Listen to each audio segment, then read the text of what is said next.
We are getting our first look inside the new Sacred Heart Cathedral in Knoxville that will soon open as one of the biggest Catholic churches in East Tennessee. The project first broke ground in 2015 and is set to wrap up early next year.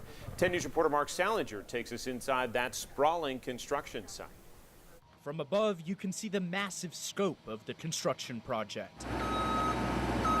But you have to go inside to see the intricate details that are nothing short of breathtaking. Well, right now you're in a really massive construction project that on March 3rd is going to become the new cathedral for the Diocese of Knoxville. In just 80 days, the new Sacred Heart Cathedral will open and mark a milestone for the Catholic Church in Knoxville.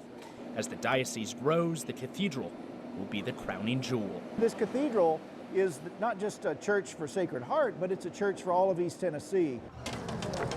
We took a walk through the $32 million project with Father David Boettner, the pastor at the church and the vicar general of the Diocese of Knoxville. Good, it's good to see you this morning.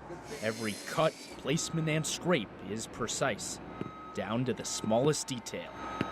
But the grandeur of the space stretches far into the ceiling above. You can see the height of the chandelier here, see the difference between how tall it really is and how small it really looks when it's hanging in the whole church. The old cathedral sits right next door, a far cry from what the church will soon call home. If you were in the old church right now, you'd be standing on the roof of it.